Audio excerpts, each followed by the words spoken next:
Hey everybody, what is going on? I hope you guys are all doing well, and welcome to another tutorial video. In this video, I'm going to be explaining to you guys how you can do SEO for your Shopify site. So let's get right into it.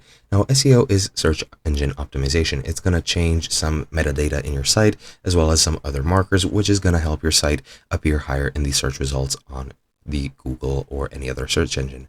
It is used for pretty much all search engines ever if you want your site to get more exposure, with Google, of course, being the most popular one. And you're going to be using a couple of different things for this, which I do not know exactly how they work, so I'm not going to show them to you. I'm hoping that you do, and pretty much they work for everything, including Shopify sites.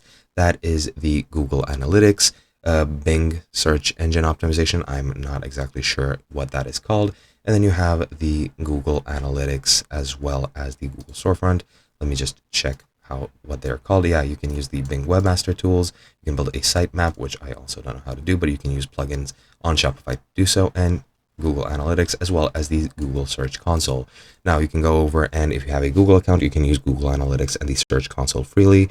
However, I'm going to be showing you guys one thing that you can do on Shopify, which you can then use to edit your SEO and make your SEO better, and that is editing the robots.txt file. The way you can edit the robots.txt file is by going into Online Store under Sales Channels and going into Themes. When you're here, click next to the theme that you are currently using. In my case, it is the default Dawn theme. Once you're here, click on the three dots and then go ahead and click Edit Code.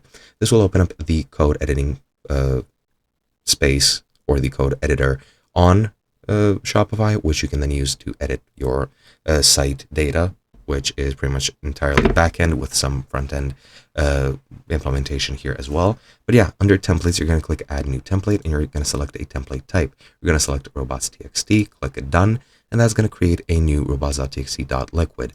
The robots.txt file, I pretty much can't explain what it does to you since I don't know myself, but it is used pretty much to modify or explain how your site interacts with the search engine robots that go ahead and go across the internet and search for sites which match the search.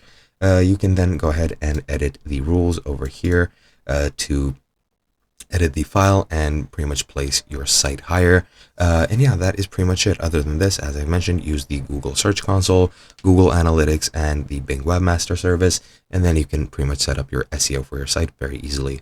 Hope you guys enjoyed, and I'll be seeing you guys in another video.